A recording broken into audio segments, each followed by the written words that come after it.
네. 더불어민주당 국민소통위원회 3월 17일 월요일 민주파출소 주말 현황 및 대응 브리핑하겠습니다. 3월 14일에서 16일 사이 1,913명이 방문하였고 566건이 제보됐습니다. 매체별로는 네이버가 23.15%로 제일 높은 수치고요. 유튜브가 20.67, SNS가 10.96, 커뮤니티가 6.71, 틱톡이 5.83 순서로 제보되었습니다. 주말 동안 있었던 주요 제보 내용을 말씀드리겠습니다. 첫 번째로 지난주에 이어서 이재명 대표 암살 계획 등 각종 음모론에 대한 제보가 있었습니다. 소기천 교수가 개인 SNS에 게시한 이재명 대표 암살 계획 성공을 빈다라는 글을 재언급하며 네이버 등 다양한 매체에서 소기천 교수가 틀린 말 했냐 등의 제목으로 암살 계획에 동조한 게시물이 다수 올라오고 있습니다. 또한 민주당이 노무현, 박원순을 정치적 이유로 암살했고 이재명은 암살당할까 두려워서 숨었다. 민주당이 대선 비용 450억 원을 토해내지 않으려면 담가야 한다 등 근거 없는 음모론이 계속 확산되고 있습니다. 이러한 내용은 단순한 음모론을 넘어서 암살 계획에 당위성을 부여하는 극우 세력의 전형적인 방식을 보이고 있으며 이에 대한 철저한 대응을 강구하고 있다는 점 말씀드립니다. 두 번째, 탄핵 찬성 집회와 중국인을 연관시킨 허위사실 유포 관련입니다. 탄핵 찬성 집회에 중국인이 동원되었다는 허위사실이 퍼지고 있습니다. 중국 관광객이 집회 근처에서 음식을 먹는 사진, 중국인이 집회 모습을 SNS에 올린 것을 근거로 탄핵 찬성 집회에 중국인 알바가 동원되어 인파가 많이 모였다는 주장이 제기되고 있습니다. 또한 헌법재판소 앞에서 머리가 긴 경찰관 사진과 경찰 친구와의 대화를 근거로 서울 쪽은 중국 경찰한테 먹혔다는 허위 사실이 생성 유포되고 있습니다. 이는 집회와 특정 국가를 연관지어 여론을 악화하고 악의적으로 조작하는 시도로 보이며 이에 대한 적극적인 대응을 할 예정입니다. 세 번째로는 헌재와 선관위에 대한 테러 위협 정황과 관련된 제보입니다. 주말 밤에 헌법재판소 근처 도로에서 탄핵 찬반 의견을 묻고 본인들과 의견이 다르면 대기 중이던 일행에게 이를 알린 후 고휘도 랜턴을 이용해 운전자의 주행을 방해하는 이른바 광선 테러가 발생한 상황이 제보되었습니다. 이러한 행위는 차량 사고를 유발할 수 있으며 운전자뿐만 아니라 길을 지나던 보행자들에게도 큰 위험에 처할 수 있다는 중대한 범죄입니다.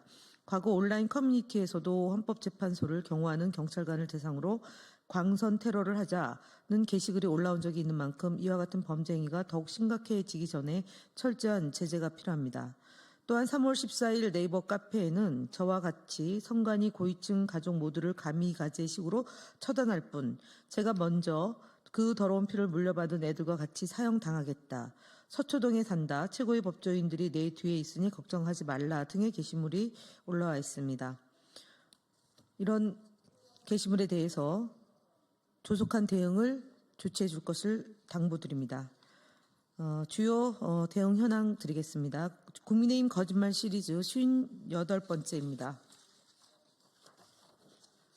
권영세 국민의힘 비상대책위원장은 3월 17일 미국이 대한민국을 민감국가로 지정한 것과 관련해서 반미 친중 이재명 국정장악 탓 이런 인물이 유력 대선 후보라고 하니 민감국가로 지정된 것이라고 주장하였습니다. 외교안보 등 국정 전반을 책임지는 정부 여당이 외교와 관련해 제한적 역할을 담당하고 있는 야당과 야당 정치인에게 외교 참사의 원인까지 떠넘기고 있습니다. 이는 무책임을 넘어서 국정 포기 상태입니다. 지난 3년간 윤석열 정부는 외교를 전혀 하지 않았다는 것인지 그저 당황스러울 따름입니다. 권영세 비대위원장의 발언은 색깔론까지 더한 최악의 거짓말입니다.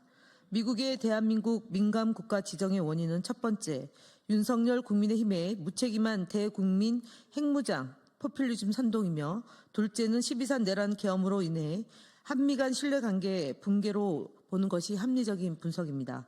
더불어민주당은 결의안 처리 등 국회 차원의 모든 역량을 집중해 미국의 민감국가 지정 철회에 최선을 다할 것입니다. 정부 여당이 저지른 최악의 애교 참사를 극복하는 데 전력을 다할 것입니다. 59번째입니다. 국민의힘 이철규 의원이 3월 10일 일요신문과의 인터뷰에서 경찰이 4, 5개월 동안 아들 미행을 해서 뭘 엮어보려다 안 되니까 수수미수로 잡아갔다. 날 망신 주려는 것이라고 주장하였습니다. 눈 가리고 아웅 수준에 납득하기 어려운 주장이며 궁색한 변명입니다. 게다가 아들 사건의 배우로 자당의 전 대표였던 한동훈 씨 팬덤을 거론하는 추한 모습까지 보이고 있습니다. 이철규 의원의 아들은 이미 과거에도 대마 흡입 혐의로 적발된 적이 있으며 이번 사건의 경우 경찰이 신원을 특정한 이후 53일 만에 체포해 늑장 검거 의혹까지 제기되고 있습니다. 이철규 의원은 경기지방경찰청장이라는 경찰 고위직 출신 외에 여당 사무총장까지 지낸 분으로 윤핵관 실세 중에 실세라는 것은 전 국민이 주지의 사실입니다. 심지어 언론 보도에 따르면 이철규 의원의 며느리는 경찰 조사 당시에 시아버지가 이철규 의원이라는 진술을 한 것으로 알려졌습니다. 또한 이철규 아들의 마약 사건을 담당한 수사 책임자가 3년 전 비위 전력이 있음에도 불구하고 최근 경찰 인사에서 총경으로 승진했다는 점도 국민들의 의혹은 증폭되고 있습니다. 이 모든 정황을 종합하면 이철규 의원의 발언은 거짓말입니다. 이철규 의원은 도의적 정치적 책임을 져야 할 것입니다. 세 번째로 구글 코리아와 선관위의 무책임한 대응에 대해 대한민국이 거짓 선동으로 물들고 있다는 내용의 입장문을 발표하겠습니다. 더불어민주당 국민소통위원회에서는 구글 코리아와 선관위의 무책임함에 대해 강력히 규탄합니다. 먼저 당대표 테러와 관련한 영상 방치에 대한 부분입니다. 구글 코리아는 국민소통위원회가 신고한 이재명 대표 테러 사건과 관련된 영상에 대해 모두 문제없음이라는 답변을 내놨습니다. 법원 판결로 15년이 선고된 후 신고한 영상에 대해 문제없음을 통보하여 3월 5일 현안 질의를 통해 김경훈 대표에게 질의했지만 해당 사안에 대해 보고받지 않았다, 접근 권한이 없다라고 하다가 재검토할 것을 강력히 요구했고 3월 14일 돌아온 답변은 역시 문제없음입니다. 칼로 사람을 찌르는 폭력적 영상과 나무젓가락이라는 허위 조작 영상이 버젓이 유통되며 당대표의 테러 사건에 대한 심각한 문제에 대해서 구글 코리아는 커뮤니티 가이드라인을 위배하지 않았다는 해명을 반복하고 있습니다.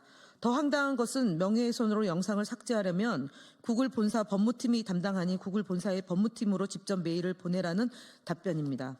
더군다나 구글 코리아는 자신들이 법무팀과의 소통 권한이 없으며 본사에 보낸 내용도 열람할 수 없고 진행 상황조차 알 수 없다고 합니다. 그렇다면 구글 코리아의 역할은 도대체 무엇입니까? 가이드라인 검토도 본사에서, 법적 검토도 본사에서, 모든 결정이 본사에서 이루어진다면 구글 코리아는 구글 본사의 중개소에 불과한 것입니까? 책임 있는 기업이라면 국민을 기만하는, 대한민국을 기만하는 이런 무책임한 대응을 해서는 안 됩니다. 구글 코리아 김경훈 대표는 이에 대해 직접 해명하고 철저한 재검토를 통해 문제 영상을 삭제할 것을 강력히 촉구하는 바입니다. 다음으로 부정선거 허위 조작 영상 방치에 대한 부분입니다. 현재 대한민국의 선거제도를 뒤흔드는 부정선거 허위 조작 영상이 유튜브에서 판을 치고 있습니다. 심지어 윤석열 대통령은 부정선거 허위 조작 영상을 근거로 비상계엄을 했습니다. 그럼에도 불구하고 구글과 선관위는 책임 있는 것을 다하지 않고 부정선거 허위 조작 영상을 방치하고 있습니다. 구글은 선관위가 삭제 요청을 하면 즉시 삭제하고 채널 페널티 부여 및 채널 삭제까지 할 준비가 되어 있다고 밝힌 바 있습니다. 그러나 선관위는 직접적인 법 위반 사실이 없다며 구글의 삭제 요청조차 하지 않고 있습니다. 국민들의 소중한 한 표가 근거 없는 허위 조작 영상에 의해 부정당하고 있는데도 불구하고 선관위는 아무런 조치를 취하지 않고 있습니다. 현행 공직선거법 제237조에 따르면 유괴, 사술, 기타 부정한 방법으로 선거의 자유를 방해하는 자는 10년 이하의 징역 또는 500만 원 이상 3천만 원 이하의 벌금을 처하게 되어 있습니다. 이 허위 조작 영상을 본 유권자들이 투표를 포기하거나 특정 정당에 불리한 인식을 갖게 된다면 이것은 명백한 선거 방해 행위입니다. 올해 초에 진행된 YTN 설문조사에 따르면 부정선거 주장에 동의하는 국민이 37%라고 합니다. 최근 올라온 부정선거 허위 조작 영상과 댓글들입니다. 바로 어제 올라온 영상이고 그 영상을 본 국민들은 부정선거 허위 조작을 믿거나 의심할 것입니다. 허위 조작 영상으로 발생한 선거 자유 방해 행위입니다. 선관위는 이에 대한 선거법 위반에 대해 유권 해석을 즉각 내놓아야 합니다.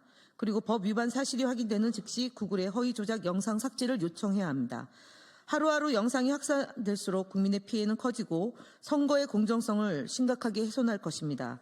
선관위는 홈페이지에 부정선거 반박 영상을 올려두고 있지만 정작 유튜브에 거짓 영상이 방치되는 현실을 우리는 자시할 수 없습니다.